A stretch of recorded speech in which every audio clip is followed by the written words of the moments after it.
दोस्तों, बहनों एवं भाइयों,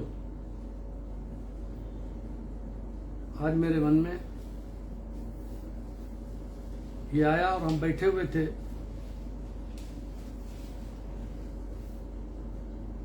तो छेदीलाल साथी जी का के द्वारा लिखी हुई किताब एक राम नरेश बाथप जी हमारे यहाँ हैं, उनके हाथ में पड़ गई। तो उन्होंने पूछा कि ये छेदीलाल साथी जी का क्या वो है, तो हमने कहा ये आरक्षण से संबंधित है। अति पिछड़ों के लिए आरक्षण के लिए एक आयोग बना 1974 में। उस समय मुख्यमंत्री थे स्वर्गीय हेमवती नंदन बहुगुणा, उन्होंने उसको बनाया और आयोग का नाम था अत्यंत पिछड़ा वर्ग आयोग। उसका अध्यक्ष छेदीलाल साथी जी को बनाया गया, जो कहार बिरादरी से थे, वकील थे, एमएलसी भी थे, रहे थे और बड़े विद्वान वकील थे हाईकोर्ट के। उनके अंदर ये पीड़ा थी कि कैसे ये अति पिछड़ा, ये गडरिया, ये कमजोर कौमें, काछी, तेली, तमोली, नाई, बारी, कहार, कुम्हार, जिनको मैं केवट, जिनका मैं नाम लिया करता हूं, राजभर इत्यादि जातियां, उन सबको कैसे आरक्षण दिया जाए। 74 में यह बात स्वर्गीय हेमवती नंदन बहुगुणा जी ने सोची कि इनको कैसे ऊपर उठाया जाए, और भी तमाम चीजों में उसके लिए आयोग बनाया। जैसे उन्होंने ये काम शुरू किया,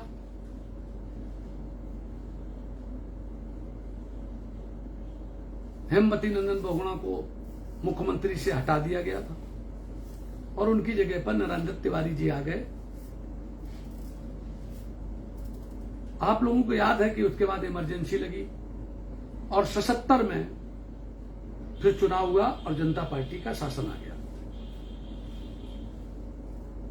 जनता पार्टी के शासन में फिर 1977 में रिजर्वेशन किया स्वर्गीय राम नरेश यादव जी ने, और वो पिछड़े वर्ग के लिए, जिसमें संपूर्ण जातियां शामिल थी, जो आज पिछड़ा वर्ग कहा जाता है।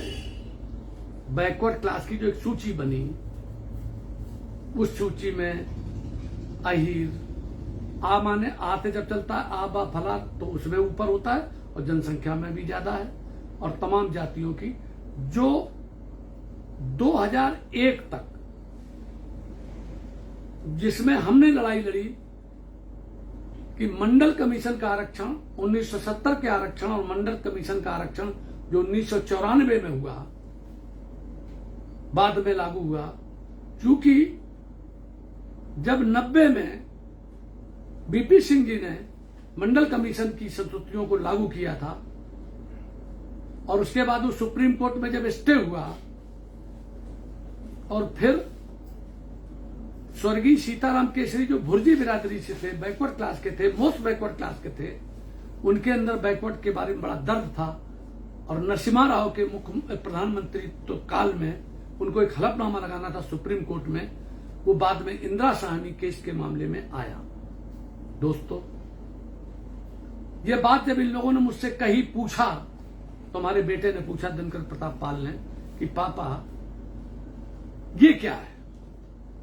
तो हमने कहा बेटा ये आरक्षण की व्यवस्था है, इस पर चलिए, इस पर मेरा वीडियो बनाइए। मैंने सोचा कि मेरी ऊर्जा खराब जाएगी, व्यस्त होगी।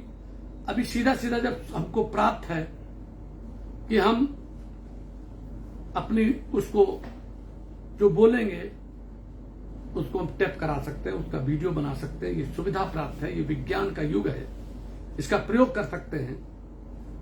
तो ये तैयारी हुई, वीडियो बनाने तैयारी हुई। फिर हमने कहा नहीं, इसको वायरल, इसको लाइव करो, जो लोग सुनेंगे इस समय सुनेंगे, किसी को कोई सूचना नहीं है। यदि कोई सुन रहा है तो आपको बहुत बहुत धन्यवाद। लेकिन ये आज वीडियो मैं कह सकता हूं कि एक ऐतिहासिक वीडियो होगा जो मैं बता रहा हूं। ये बड़ों को जानकारी नहीं, मैं चैलेंज करता हूं और मुझसे बहस करे, जिसको आरक्षण के नाम पर बहस करनी हो, खुले मंच पर बहस सतीश पाल करने के लिए तैयार है। मैं बता रहा हूं दोस्तों 74 में ये अत्यंत पिछड़ा वर्ग आयोग बनता है। 77 में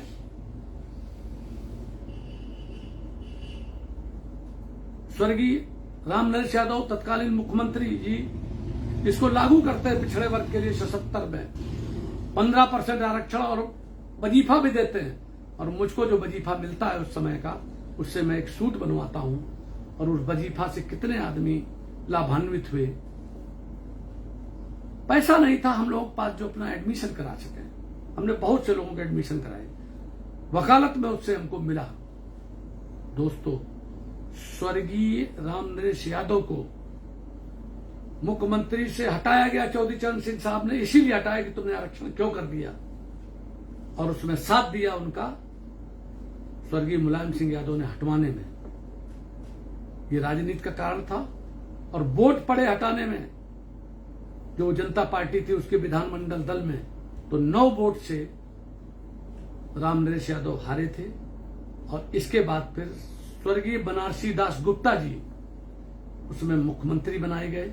उनके गले में बड़ी दिक्कत होती थी, वो विधानसभा अध्यक्ष थे, और उन्होंने, लेकिन वो आरक्षण को खत्म नहीं कर पाए, क्योंकि अगर आरक्षण को खत्म कर देंगे तब नाराज हो जाएंगे। इसके बाद 80 में सरकार चली गई, और लोकसभा और विधानसभा दोनों वो हुई। लोकसभा में जब इंदिरा गांधी प्रधानमंत्री बनी, स्वर्गीय इंदिरा गांधी प्रधानमंत्री बनी, और इसके बाद जनता पार्टी की जो सरकार थी जिसमें बनारसी दास गुप्ता जी मुख्यमंत्री थे, उनको बर्खास्त कर दिया गया, और फिर चुनाव हुआ, और फिर कांग्रेस के मुख्यमंत्री स्वर्गीय वीपी सिंह जी बने।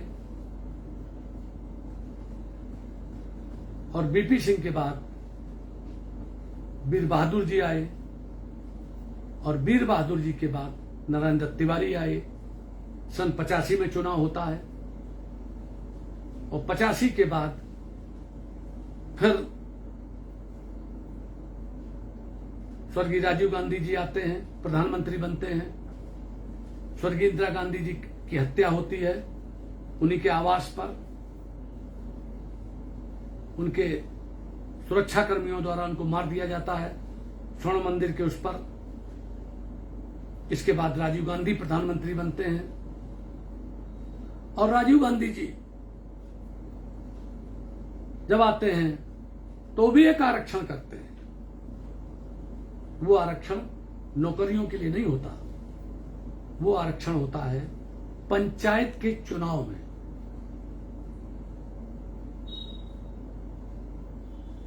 नगर पालिका के चुनाव में, नगर निगम के चुनाव में, और प्रधानी के चुनाव में, माने पंचायती राज। वो 73वां संविधान संशोधन होता है, और 74वां संविधान संशोधन नगर पालिका परिषद का होता है। वो नगर निकाय और नगर पालिका परिषद का होता है, और 73वां होता है नगर ग्राम पंचायत और जिला पंचायत में। और उसमें 21% शेड्यूल कास्ट के लिए, एसटी के लिए भी होता है। जो जैसा प्रदेश है, जहां जैसी आबादी है, पूरे देश में लागू होता है। और पिछड़े वर्ग के लिए हर प्रदेश को ये छूट दी जाती है कि जैसा चाहे वैसा करे। और उत्तर प्रदेश में क्योंकि ये 88 में लागू करते हैं राजीव गांधी जी, और उसी में स्वर्गीय राजीव गांधी जी, और उसमें सत्ता का बंटवारा, उसके लिए महिलाओं को 33%, शेड्यूल कास्ट को 21%, और बैकवर्ड के लिए प्रदेश के लिए दे देते हैं, क्योंकि महिलाएं किसी भी जात की नहीं आती थी। मैं प्रधान रहा 2 बार निर्विरोध, मेरे साथ एक भी महिला प्रधान नहीं थी, 1982 में, 1988 में। क्योंकि रिजर्वेशन होने के बाद चुनाव पहला जो पंचायती राज का होता है वो सन 95 में होता है। उसी 95 के चुनाव में तब आना शुरू होते हैं, और मेरे साथ शेड्यूल कास्ट के 3 प्रधान 82 में होते हैं, 3 88 में होते हैं। और अब आप जाइए तो 21% शेड्यूल कास्ट मिलेगा, 33% महिलाएं मिलेंगी। वो चाहे नगर पालिका हो, चाहे नगर पंचायत हो, चाहे नगर निगम हो, चाहे प्रधान हो, चाहे बीडीसी हो, चाहे ग्राम पंचायत का सदस्य हो, चाहे जिला पंचायत का सदस्य हो, चाहे जिला पंचायत का अध्यक्ष हो। दोस्तों, ये एक आरक्षण था, और एक आरक्षण 52 में होता है, और 52 के पहले भी होता है, सन 36 में होता है। इसको अपनी किताब में स्वर्गीय छेदीलाल साथी जी लिखते हैं कि सन 36 में पहला एमएलए का चुनाव होता है। उसके मुख्यमंत्री बनते हैं गोविंद वल्लभ पंत। उनके मंत्री जो बनते हैं उसमें 2 शेड्यूल कास्ट के बनते हैं। एक भी बैकवर्ड नहीं होता उसमें कोई मंत्री। क्यों नहीं होता है? क्योंकि ये लोग राजनीति में ही नहीं थे। क्यों नहीं होता है? क्योंकि स्वतंत्रता के आंदोलन में भी कम थे नेता। ऊपर चढ़ के चौधरी चरण सिंह के रूप में पहला उप मंत्री बन के आता है, लेकिन वो जाट में चौधरी चरण सिंह जी बैकवर्ड के रिजर्वेशन के सख्त खिलाफ थे, और जाट के लिए तो सख्त खिलाफ थे कि कभी बैकवर्ड में नहीं आना चाहिए। तो ये उनकी सोच सही थी बैकवर्ड के बारे में। लेकिन आज तो बैकवर्ड भी सन 2000 में स्वर्गीय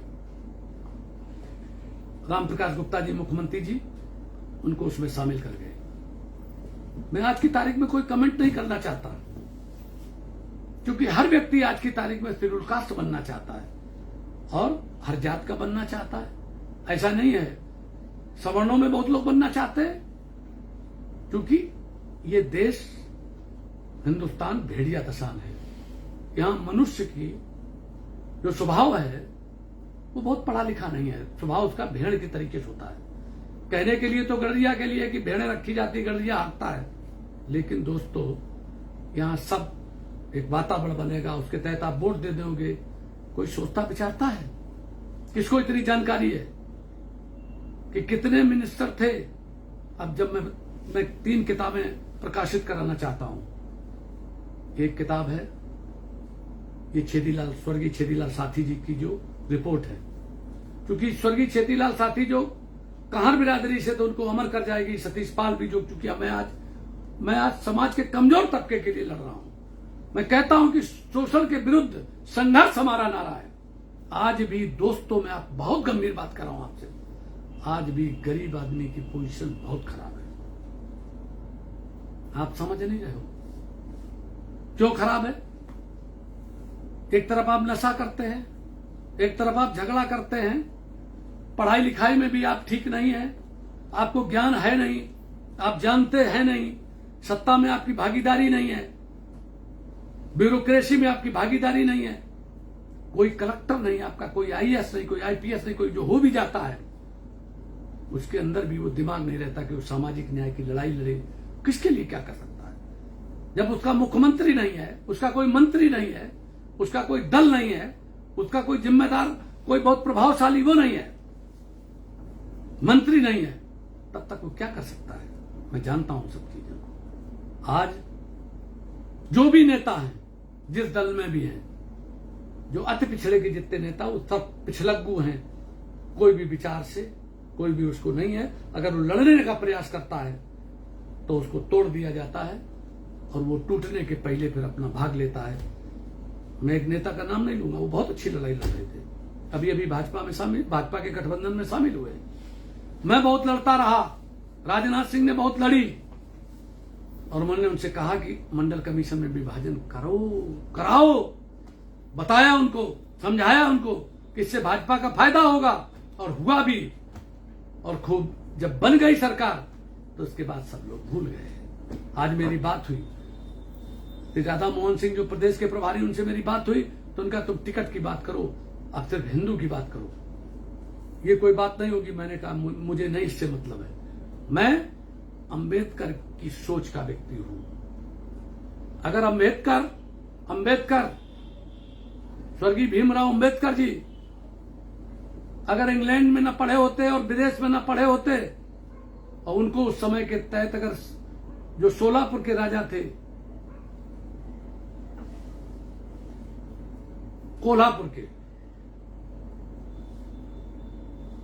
शिवाजी महाराज, वो साहू जी महाराज, जिनके नाम पर यूनिवर्सिटी बनी, कानपुर की मायावती जी ने बनाई, जिला भी बनाया, तमाम जिलों के साधु समाज सुधारकों के नाम पर मायावती जी ने नाम रखे। जो काम अच्छा करे उसके बारे में करना चाहिए, कभी पार्टी बंदी के आधार पर नहीं बोलना चाहिए। जब आप सत्य बोलोगे और सत्य के लिए संघर्ष करोगे तो आपको दुनिया में कोई झुका नहीं सकता। और मैं अपने बेटे से और मानवेंद्र प्रताप हमारे जो, और दीपांशु पाल जी भतीजा है हमारा, ये दोनों भतीजे हैं, इनसे भी मैं कह रहा था, राम नरेश बाथम जी बैठे हैं, इनकी सोच कुछ अच्छी है, ठीक है, पढ़ते लिखते हैं। मैंने कहा कि मैं खजूर का पेड़ नहीं बनना चाहता, मैं पेड़ बनना चाहता हूं आम का, बरगद का, और वो भी आम का कलमी पेड़ नहीं बनना चाहता, देसी आम का पेड़। और कबीरदास जी ने लिखा है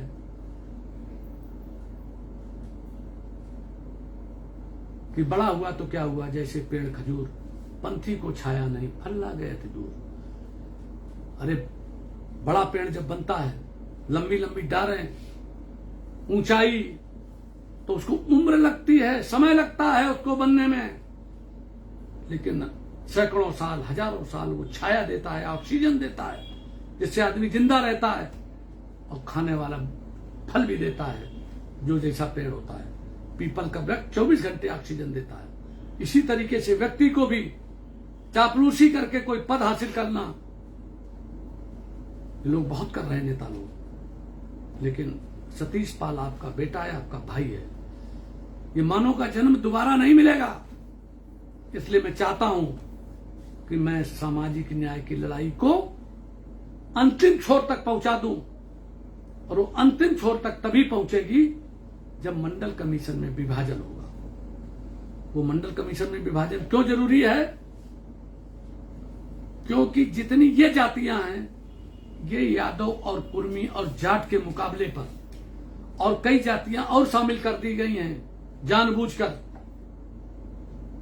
जिनसे ये जातियों के लड़के कंपटीशन नहीं कर सकते। जैसे 77 के पहले यादव, अहीर, कुर्मी और जाट तो बाद में आया, ये लोग सवर्ण लड़कों के साथ कंपटीशन नहीं कर पा रहे थे। इसको समझो, जैसे बड़ी मछली छोटी मछली को खा जाती है, उसी तरीके से मानव की बिरादरी में भी है, विदेशों में भी है। गोरे ने काले को कभी भी सरसब्ज नहीं होने दिया। आज भी गोरे काले का झगड़ा होता है, नस्ल का झगड़ा होता है। मुसलमानों के यहां भी शिया सुन्नी का झगड़ा होता है। आपके यहां जो सनातन धर्म है, यहां जो 4 वर्ण हैं, ब्राह्मण, क्षत्रिय, वैश्य, शूद्र, बैकवर्ड कहां से आया? इस पर मैं कोई अभी चर्चा नहीं करूंगा। मैं सिर्फ इस समय संविधान की बात करूंगा, संविधान सम्मत बात करूंगा, संविधान के आर्टिकल 16(4) के बारे में बात करूंगा। और ऐ नौजवानों, ऐ दोस्तों और भाइयों, पढ़े लिखे लोगों, मैं बात करूंगा कि उत्तर प्रदेश की 80 लोकसभा सीटों में किस जात के कितने मेंबर ऑफ पार्लियामेंट हैं, राज्यसभा में कितने हैं, विधान परिषद में कितने हैं। अगर इस बात को आपके दिमाग में नहीं रहेगा, आप सिर्फ वोटर बने रहोगे, तो आप गुलाम हो जाओगे। ये बात हमारी लिख लेना। आप जागृत हो, पढ़ो। उस समय अगर बाबा साहब अंबेडकर अगर अंग्रेजों से न मिल गए होते और साइमन कमीशन ने 1931 में अगर रिपोर्ट न दे दी होती डबल वोट के राइट की, जिसके खिलाफ गांधी जी ने उसको खत्म करने के लिए यरवदा की जेल में आमरण अनशन कर दिया, गांव गांव झगड़े होने लगे। अंग्रेजों ने अपने प्रतिनिधि के रूप में अंबेडकर साहब को भेजा कि जाइए आप गांधी जी को मनाइए, बात करिए। ये किताब पढ़ना है दोस्तों, आप लोग सब नौजवानों, जो लोग हमारा इस वीडियो सुने और ये वीडियो शेयर बहुत करना, इसको वायरल बहुत करना कि पूरे देश में क्रांति आ जाए। इसलिए आज सतीश पाल रात के 9:30 बजे से 10 बजे के बीच आपके बीच में बोल रहे हैं, नहीं तो बहुत गड़बड़ हो जाएगा। ये बात हमारी लिख लेना। वो किताब का नाम है Poona pact between the Gandhi and the Ambedkar. You can read, you can सी।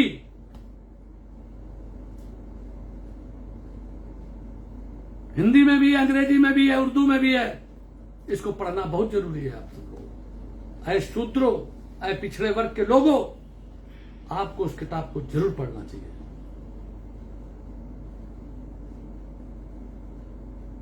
अंबेडकर साहब ने सोचा कि अगर मैं नहीं करूंगा, उसमें था क्या? जैसे मेंबर ऑफ पार्लियामेंट, ये जो लोकसभा का सदस्य है, अगर शेड्यूल कास्ट का चुना जाएगा तो फिर वो शेड्यूल कास्ट के मतदाता के द्वारा ही चुना जाएगा। ये बात अंबेडकर की सोच थी, तो वो गुलाम नहीं जाएगा वहां, क्योंकि उसी के बीच से अगर चुन करके जाएगा तो फिर वो उन्हीं की बात करेगा। वो आज जो कोई चुन के जाता है तो सपा की सरकार आती है, तो मुझे तो पता है, वो बता रहे थे कि रघुराज साहब वहां सांसद थे तो वो अपनी बात नहीं कह पाते थे। एक आदमी ने मुझे बताया था, एक आपके उमरदा में विधायक थे, बाद में उसका नाम तिरवा हो गया, और एक ब्लॉक प्रमुख ने जो यादव था उसने लिखा और ऊपर रख दिया ऐसे हाथ और कहा मैं दस्तखत करो विधायक जी। भाई देवी विधायक जी पाल साहब थे, उन्होंने कर दिया। मुझे तो, मेरी तो शर्म से मतलब आंखें नीची हो गई है। दोस्तों, कभी भी किसी व्यक्ति को, ये आज की तारीख में स्वतंत्र देश है, आप भारत के संविधान के तहत चलते हो, आज भी आपकी दशा है। हाँ है। क्यों हुई? जब राजू पाल मार दिए गए, जब उमेश पाल मार दिया गया, और गांव में बड़े मर्डर होते हैं, कभी कहीं मुसलमान मारता है तो किसी को अहिर मारता है, किसी को दूसरी जात के लोग मारते हैं, किसी को कोई ठाकुर मारता है, किसी को कोई पंडित कोई बलात्कार करता है, या और जात के लोग बलात्कार करते हैं। एक यहीं पर एक बलात्कार हुआ है सचेंडी के पास, एक पाल समाज के बीच में हुआ, और एक सांसद कह रहे थे एक सज्जन से कि अगर वो बलात्कार में, जो लड़का जिससे बलात्कार किया था, उसको बाद में लोगों ने, गांव के लोगों के साथ झगड़ाया, जेल में मारा जाके। वो कह रहे थे कि वो बलात्कार हुए नहीं, मैं सांसदी से इस्तीफा दे दूंगा। मैं उन सांसद को चुनौती देता हूं, मेरे साथ बहस कर ले और मैं उसको दिखा दूंगा जो फॉरेंसिक लैब से आई है कि इस तरीके से हुआ। इतना शोषण आपका हो रहा है, आप उस शोषण के आगे बढ़िए, लड़ाई के लिए आगे आइए। सिर्फ अकेले फेसबुक पर मत देखिए, सोशल मीडिया पर मत देखिए, यूट्यूब पर मत देखिए। आप हमारे इसमें करिए और बात करिए। मैं चाहता हूं कि लड़ाई लड़ो। आपके पास ये सूचना मात्र है, कर्म करने से होगा। और कर्म कैसे होगा? अब तो तमंचा तलवार से तो होता नहीं है, जेल जाने से तो होगा नहीं, जेल जाने की जरूरत नहीं है। जेलें कितनी भर लेगा कोई? आज की जेलें 3 गुना कैदी सब जेलों में है। सिर्फ अकेले इतना है लोकतंत्र में कि अगर आप कहीं पर इकट्ठा हो गए 1,50,000 आदमी, जो अति पिछड़े के समस्त जातियां, मैं उत्तर प्रदेश का उसका आपको देता हूं उदाहरण, कि सिर्फ अकेले 6 करोड़ अति पिछड़े हैं। सब संगठित हो जाए तो अकेले सरकार बना लेंगे, जिसको भी वोट दे देंगे, और उन्हीं की बदौलत सरकार बन भी रही है भाजपा की। लेकिन तुम्हें मिल कुछ नहीं रहा। मैं सही बात आपसे कह रहा हूं, अभी आप संभल जाओ, क्योंकि 2001 में जो रिजर्वेशन माननीय राजनाथ सिंह ने किया था, उसके लिए विधानसभा में पारित कराया, विधानसभा परिषद में पारित कराया, उसके खिलाफ अशोक यादव चले गए और स्टे हो गया। और मायावती जी ने 2003 में उसको खत्म करके और पुराना वाला फिर 1994 का कानून लागू कर दिया। अब दोस्तों नए उसकी जरूरत है। और सामाजिक न्याय समिति की जो रिपोर्ट है वो आज भी है कि किसकी कितनी जनसंख्या है उत्तर प्रदेश में। वो किताब अति पिछड़ों के लिए रामचरितमानस के बराबर है। ये ध्यान रखना, आपके लिए छेदीलाल साथी की वो किताब रामचरितमानस के बराबर है। उसको पढ़ने के बाद आप बहुत बहस कर सकते हो। सन 74 में उन्होंने अपनी रिपोर्ट दी थी, 75 के आसपास। उसमें बाकायदे लिखा कितने बार चुनाव हुआ और कौन कौन जातियों का चयन कब हुआ, अछूत जात की सूची कब बनाई गई। 85 में तो बाद, 50 में तो सब बाद में बनी है, पहले बन करके तब चुनाव एक बार हो चुका है रिजर्वेशन के आधार पर। आज जिसको देखो कहता शेड्यूल कास्ट बन जाए। अरे पढ़ो लिखो, देखो सुनो। और सुप्रीम कोर्ट और हाई कोर्ट न्याय के लिए बनाए गए हैं, संविधान की रक्षा के लिए बनाए गए हैं और सामाजिक न्याय की लड़ाई के लिए बनाए गए हैं। अगर कोई आदमी वहां लड़ेगा, जब तक वो आदमी, और संसद भवन, संसद इसलिए बनी है कि वहां पर चुन के जाइए, जिसको वोट ज्यादा मिलेगा वो चुन के जाएगा। हार जीत कोई नहीं होती है। लेकिन आज की तारीख में जिनने पार्टी बना ली और जो लोग लंबी लंबी हाँकी, मैं सब पार्टियों के बारे में जानता हूं, अभी बोलूंगा नहीं, अभी वो समय नहीं। मैं अभी एक ही बात कह रहा हूं कि अभी मैं एक सामाजिक न्याय संघर्ष मोर्चा बना करके मैं सोच रहा हूं कि एक यात्रा निकालूं, जन जागरण यात्रा निकालूं और ये किताबें छपवाऊं और लोगों के बीच पहुंचाऊं। उनका कुछ मूल्य रखा जाएगा, छपाई भर का मूल्य रहेगा, बस उसमें कोई लाभ नहीं लिया जाएगा। इस करके आप सबको जागृत करूं कि आरक्षण कब कब हुआ। कोल्हापुर नरेश छत्रपति साहू जी ने अंबेडकर साहब की पढ़ाई में मदद की और एक रिजर्वेशन लागू किया उस समय, उसके बारे में चर्चा हो, उसको पढ़ो। इसके बाद अंबेडकर साहब को बड़ौदा के राजा उन्होंने भेजा जब, तो अपने यहां सर्विस के लिए, नौकरी के लिए कहा, और जब वो गए तो फाइल फेंक देता था। मैं गया था बड़ौदा, वहां पर वो पेड़ भी है जहां बैठ करके बहुत रोए। आज आप लोगों को समझ में ये नहीं आ रहा है कि हम अपने आने वाली पीढ़ी के लिए क्या काम करें। दोस्तों, इसके लिए सिर्फ एक ही बात है कि प्रधान बनो तो निश्चिंत बनो। एक हमारी उषा देवी बहन प्रधान है, उसको अभी बहुत लोग सता रहे थे और कहते थे मेरी नौकरानी प्रधान है, मैंने उसको बनाया है।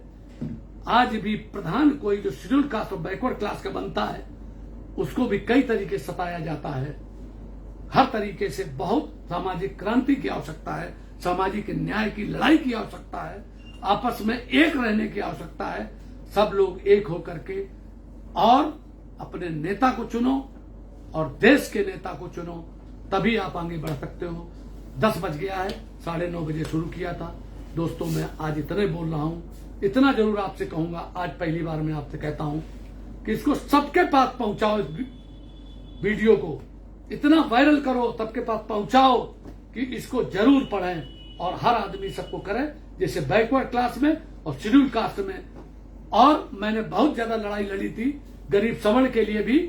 जब पहले मैं लड़ाई लड़ता था, अति पिछड़ा, अदलित एवं गरीब सवर्ण समाज रैली कराता था और सबको ये लड़ता था। लेकिन आज जरूरत है अति पिछड़े और पूरे दलित समाज के लिए, और इनको एक साथ करते हुए, चाहे वकील हो, चाहे बड़े बड़े नेता हो, इन सबको और सब लोगों को जो प्रबुद्ध वर्ग है, चाहे नौकरियों में हो, उनको सबको ये लड़ाई लड़नी चाहिए। मंडल कमीशन में विभाजन कराना चाहिए और केंद्र में और यहाँ और प्राइवेट सेक्टर में जो अब आज की तारीख में बहुत ज्यादा नौकरियों में हो रहा है, क्योंकि इधर सरकारी सेक्टरों में खत्म हो रहा है, उनमें भी लागू कराएं।